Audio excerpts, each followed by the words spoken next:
The small box by your front door is more than a doorbell. It's a camera, microphone, and speaker, all online. It streams your doorstep to your phone, wherever you are.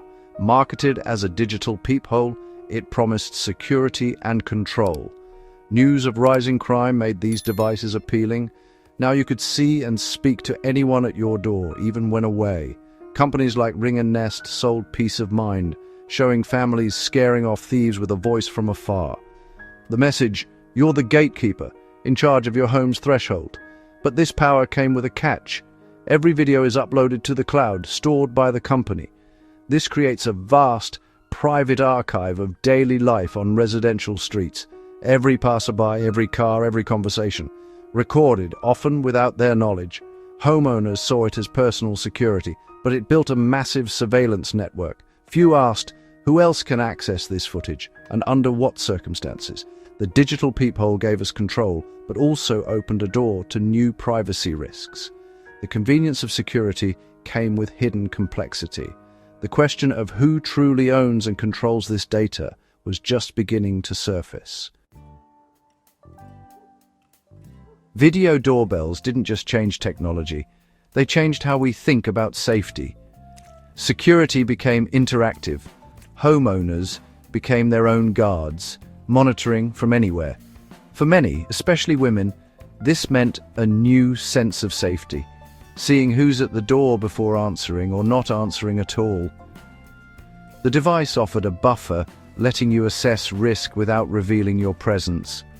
Apps like Neighbors by Ring turned security into a community effort, sharing footage and warnings. Neighborhoods became digital watch groups, collaborating with police and each other. This collective vigilance felt empowering, but it relied on constant data collection.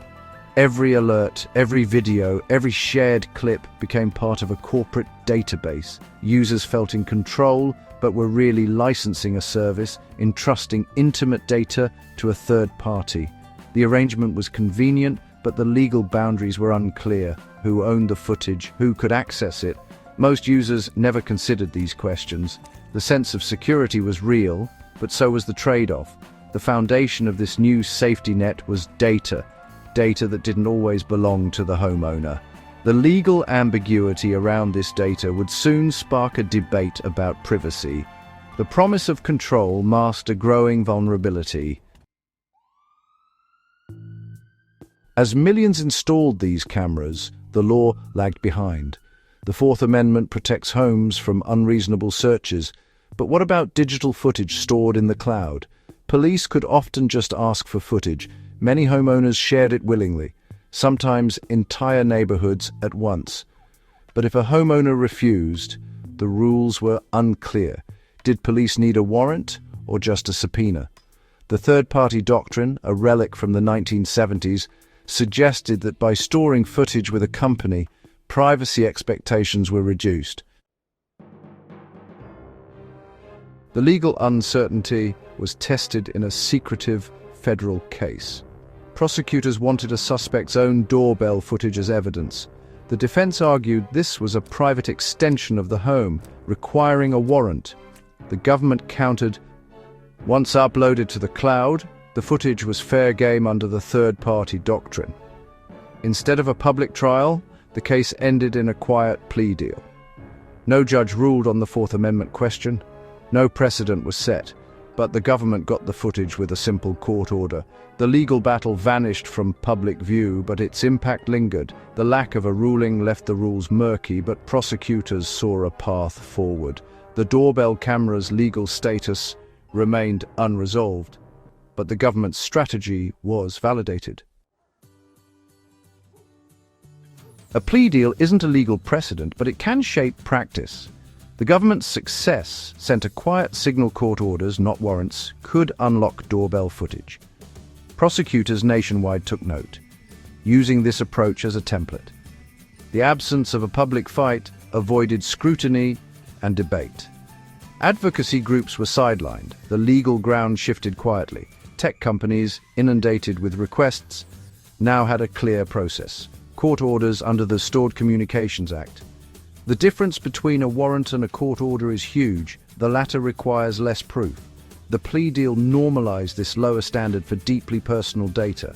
The path of least resistance was now through the cloud, not the front door. Homeowners remained largely unaware of this shift. The third-party doctrine says you lose privacy when you share data with a company. By using a video doorbell, you're not just recording your porch, you're sharing data with Amazon or Google. Legally, this is like depositing money in a bank. Your data becomes a business record. The home remains protected, but the footage is treated differently. Law enforcement can access it with a lower-level court order, not a warrant. Most consumers don't realize this distinction. Doorbell footage is far more personal than a bank record. It reveals routines, visitors, even conversations. Treating it like old phone logs ignores the reality of modern surveillance. The law hasn't caught up to the intimacy of this data. After the secret plea deal, police quietly changed tactics. Court orders for doorbell footage became routine, used for everything from theft to felonies. Unlike a home search, these digital searches are invisible. Homeowners often never know. Tech companies set up compliance teams to handle the flood of requests. Transparency reports show tens of thousands of data requests each year. The legal path was now paved. A court order, not a warrant, was enough. The result is a hidden system of surveillance, just beneath public awareness. The control promised by these devices is, in part, an illusion. The privacy risks of doorbell cameras hit women especially hard. Many install them for protection from harassment or abuse, but the footage can be used against them.